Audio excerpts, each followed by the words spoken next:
guys! Welcome back ulit sa ating channel. So ngayong araw ang pag-uusapan naman natin ay tungkol sa mga dapat mong tandaan, sa mga hindi dapat at dapat gawin kung ikaw ay lilipat na sa bagong mong tirahan or bahay.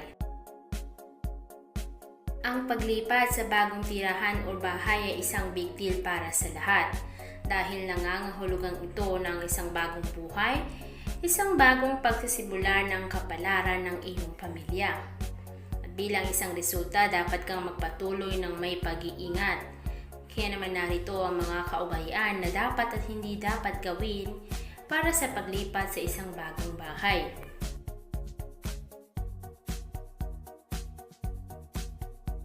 Number 1. Gawin ang paglipat bago ang paglubog ng araw. Mas mainam kung ilipat sa bagong bahay sa umaga o sa tanghali kaysa pagkatapos ng paglubog ng araw o sa gabi. Dahil kung hindi, mayroon itong kahulugan ng paggawa daw ng araw at gabi. Lumalabas ka ng umaga at uuwi ka naman ng late sa gabi ayon sa Feng Shui.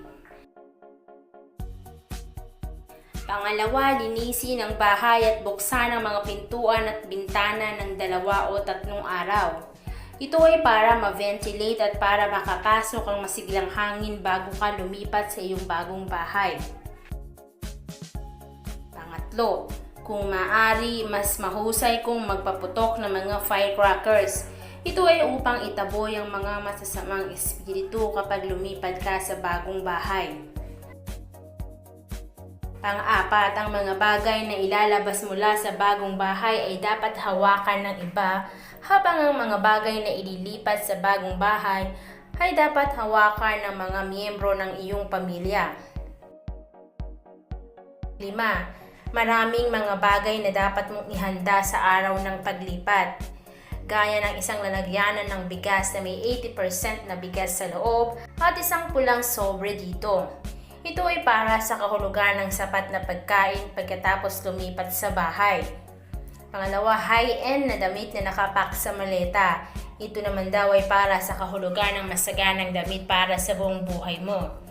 Gayon din ang mga bagay na ito ay dapat dalhin sa kusina o silid tulugan una bago ilipat ang iba pang mga gamit o bagay sa bagong bahay. Pang-6, pumili ng mga bagong unan para sa iyong bagong tahanan. Ayon sa Chinese Feng Shui, ang paglipat ay nangangahulugan ng paglilipat ng QI field at ang mga unan ay dapat dalhin sa bagong bahay una dahil ito ay head rank ay nasa itaas sa mga tuntunin ng larangan ng QI.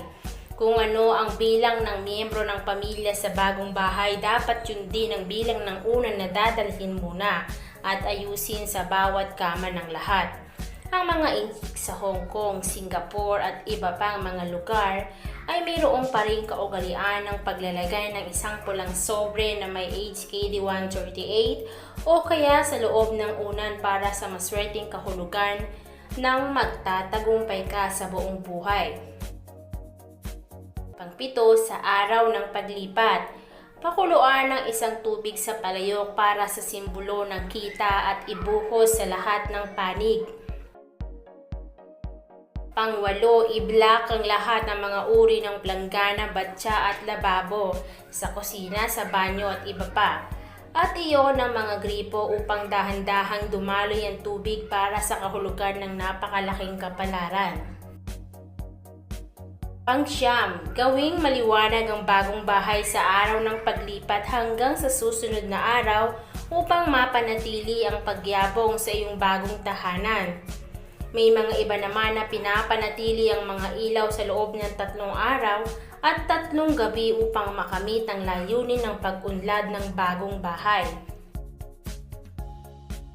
Pang-10, maganda na isang bagong dustpan at walis na may pulang tela o pulang laso at maglinis mula sa bawat sulok hanggang sa gitna ng bahay at pagkatapos ay sa harapan ng pintuan para sa auspicious na kahulugan ng paglilinis ng lumang alikabok para matanggal ito at magdala ng bago at maging maayos ang lahat.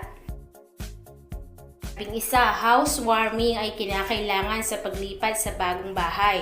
Sa unang araw o sa unang linggo ng paglipat, mas mag-imbita ka ng maraming mga kaibigan, kamag-anak at kapitbahay hanggat maaari sa iyong bagong tahanan para sa housewarming.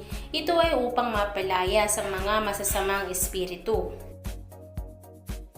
Pang-12, iwasan ang magbitaw ng malas na salita. Panatilihin ang isang mabuting kalooban at huwag hayaang mawalan ng pagtitimpi o sumigaw sa isang tao, lalo na sa mga bata sa araw ng paglipat. Huwag lilipat kung mayroong isang buntis na miyembro ng pamilya o bagong sanggol.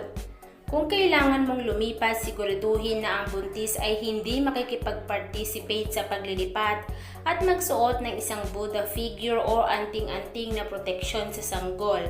Sa araw ng paglipat, maaari mong pakuluan ng tubig, magluto at sumamba sa isang maswerteng oras. Huwag lumipat ng walang laman ng kamay. Sa araw ng paglipat, humawak ng ilang mga living goods o mahalagang gamit kapag papasok ka sa bagong bahay at hindi kailanman papasok sa bagong bahay ng walang anuman o lumingon pabalik. At ang panghuli, huwag iidlip ng hapon sa bagong bahay kung hindi ay magiging prone ka sa sakit pagkatapos nito. Sa gabi ng araw ng paglipat, dapat kang humiga ng ilang minuto at tumayo upang gumawa ng ilang sandali para sa simbolo ng pagtindig pagkatapos ng pagtulog. At yan po ang mga do's and don'ts sa bagong paglipat ng ating bagong bahay ayon sa Feng Shui. Pero nasa sa inyo yan kung paniniwalaan ito. So good luck sa ating lahat at good luck sa mga lilipat na mga bagong bahay.